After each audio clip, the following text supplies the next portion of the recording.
இப்போ நம்ம மிக முக்கியமான ஒரு காரியத்தை, ஒரு சோக காரியத்தை பார்க்குறோம். என்ன அப்படின்னா, இந்த 2022 தொடங்கும் போதே, ஏன் இன்னும் சொல்ல போனால் 2021 கடைசியிலேயே சில விஷயங்களை உங்களுக்கு சொல்லியிருந்தோம். அதாவது இந்த கொரோனா வைரஸை தாண்டி அடுத்த கட்டத்துக்கு உலகம் போக போகிறது.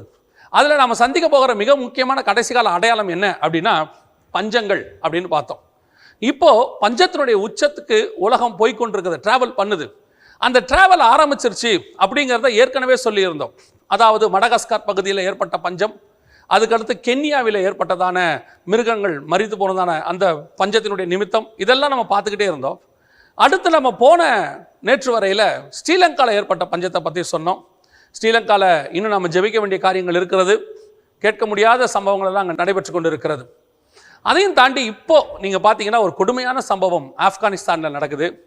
அதாவது பிள்ளைகளுக்கு ஆகாரம் இல்லை, இந்த ஆகாரத்தை கொண்டு வருவதற்காக, சாப்பாட்டுக்காக தங்களுடைய சிறுநீரகத்தை, அதாவது கிட்னியை விற்கக்கூடிய அளவுக்கு மக்கள் கொடுமையின் உச்சத்தில் இருக்கிறாங்க.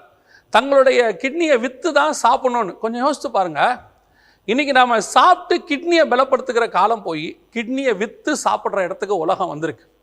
மனுஷனுடைய நிலைமை எவ்வளவு கொடுமையாக போயிட்டு இருக்கு பாருங்க. பஞ்சத்தினுடைய உச்சம் இனி போக போக எங்கே போகும்னு தெரியாது. ஆரம்பமே இப்படி இருக்கு.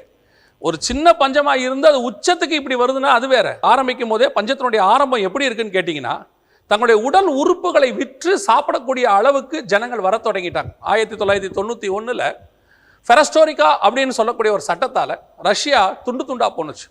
அப்பொழுது ரஷ்யாவில் கடும் பஞ்சம் தலைவிரித்தாடுச்சு. அப்பொழுது ரஷ்ய இராணுவ வீரர்கள் சாப்பாட்டுக்கு வழி இல்லாமல் தங்கள் துப்பாக்கிகளை விற்று அவர்கள் சாப்பிட்டார்கள் அப்படின்னு நமக்கு மாஸ்கோ டைம்ஸில் வந்துச்சு. அதற்கு பிறகு பஞ்சம் கொடிதான போது தவறான பாதைக்கு போய் சம்பாதிச்சு அங்குள்ள சிறு பெண்கள் எல்லாம் சாப்பிட்டார்கள் என்கிறதான செய்திகள் எல்லாம் வந்தது. இப்போ அதையும் தாண்டி தங்களுடைய சரீரத்தை அவர்கள் விற்று கொண்டிருக்கிறார்கள். அதாவது தங்களுடைய உடல் உறுப்புகளை விற்று கொண்டிருக்கிறார்கள். இது பல நாடுகளிலே உடல் உறுப்பு தானமாக கொடுக்கப்படுகிறது. ஆனால் விற்பனை எப்பொழுதுமே தடை செய்யப்பட்டிருக்கிறது. இப்பொழுது மிக மோசமான கண்டிஷன்ல ஆப்கானிஸ்தான் போயிட்டு இருக்குது. இன்னும் பல நாடுகள் இந்த பஞ்சத்தின் கோர தாண்டவத்துக்குள்ளே போகும். பல இடங்களிலே பஞ்சங்களுடைய ஆரம்பிச்சிருச்சு. இனி போக போக வைரஸ் தாக்கம் குறைந்து பஞ்சத்தின் தாக்கம் அதிகரித்து, அதுவும் பருவநிலை மாற்றத்தின் விளைவாக பஞ்சம் இன்னும் அதிகமாக போகிறது. நாம் இதுக்காக ஜெபிக்க வேண்டிய ஒரு கட்டாயத்தில் இருக்கிறோம். நம்ம நாடும் பல கோடி ஜனங்களை கொண்ட நாடு. உணவு பற்றாக்குறையெல்லாம் வந்தால் இங்கே தாங்காது. நம்ம நாட்டுக்காகவும் ஜெபிக்க வேண்டிய கட்டாயத்தில் இருக்கிறோம். மிக முக்கியமான கடைசி கால அடையாளங்களில் ஒன்று இயேசு சொன்ன பஞ்சங்கள் நடைபெற்று கொண்டிருக்கிறது.